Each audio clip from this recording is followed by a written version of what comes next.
Suddenly আজকে blood দিতে যাচ্ছি প্রথমবার, তাও আবার কী কারণে সেটা অবশ্যই বলবো। কোনো প্রিপারেশন ছাড়া সাডেনলি আমাদের এমডি বললো যে ব্লাড দিতে হবে, তো চলো সবাই অনেকেই যাবে। তো যাই হোক চেক করতে এলাম, আমি কোনোদিন চেকও করিনি আমার এইচবি কত আছে। যাই হোক চেক করে দেখলাম বেশ অনেকটাই আছে, 16.2, যেটা অনেকটাই বেশ, মানে কোনো অসুবিধা হবে না ব্লাড দিলে। আমি যা শুনি অবাক, 16.2। তো যাই হোক আমি যেরকম খাওয়া দাওয়া করি তোমরাও এরকম অনেক খাওয়া দাওয়া করো, তাহলে একদম কোনো সমস্যাই হবে না। আর এইসব খাবারগুলো ছিল এখানে মণিপাল হসপিটালে, বাঙালি থালি, মানে অনেক কিছু সব রকম খাবার এখানে পাওয়া যায়। তবে বাঙালি থালিটা মানে খাবার অনুযায়ী দামটা অতটা বেশি হওয়াটা উচিত না। তো যাই হোক খেয়ে দিয়ে চলে এলাম। তারপরে আমি এখানে এসে বলছিলাম যে আমার ব্লাড অলরেডি আমি চেক করেছি মর্নিংয়ে, তো তাই আমাকে এখানে এইচবি কত সেটা চেক করেনি, ডাইরেক্ট এখানে আমাকে ব্লাড নেওয়া শুরু করে দিয়েছে। তো যাই হোক বেশ ভালোই লাগছে, ফার্স্ট টাইম এক্সপিরিয়েন্স। তো এই ব্লাড দিলে অনেকটাই সুবিধা হয়, সেটা অবশ্যই তোমরা জেনে রেখো যে ক্যান্সার হওয়ার সম্ভাবনা কম থাকে, আয়রন ব্যালেন্স ঠিক থাকে, তারপরে হার্ট অ্যাটাকের সম্ভাবনা কম থাকে এবং ব্লাড ফ্লোটা ভালো থাকে। তো যাই হোক এখানে দেখতে পাচ্ছ আমি প্রথম দিন তো অনেকটা নার্ভাস লাগছিল প্রথমটা, বাট এখন কিছু মনেই হয়নি। মানে আমার মনে হচ্ছিল যে প্রথমবারে ব্লাড দিচ্ছি কিছু যদি হয় এরকম ভয় লাগছিল। তারপর যাই হোক এখন ভয়টাই কিছু নেই।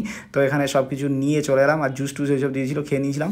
তো এখানে এসে জাস্ট আমরা আবার রেডি হচ্ছি চলে যাবো বলে। তবে হ্যাঁ এবার বলি যে কেন আমরা এসেছিলাম। তো যাই হোক এখানে হচ্ছে আমার হচ্ছে হসপিটালের যে ওনার্স, তার হচ্ছে শরীর খারাপ প্রচণ্ডভাবে, অনেক দিন ধরে একদম হসপিটালাইজেশন আছে ওখানে, লাংস ট্রান্সপ্লান্টেশন হয়ে যাওয়ার পর তারপরে এখানে কি হচ্ছে ব্লিডিং হচ্ছিলো বা এরকম কিছু। যাই হোক আমরা তার জন্য ব্লাড দিতে যাচ্ছিলাম, সবাই ব্লাড দিয়ে আপাতত চলে এলাম। তো হ্যাঁ ল্যাবে সবাই আমাকে জিজ্ঞেস করছিল কী খাই, তো আমি বললাম মাছ খাই আমি।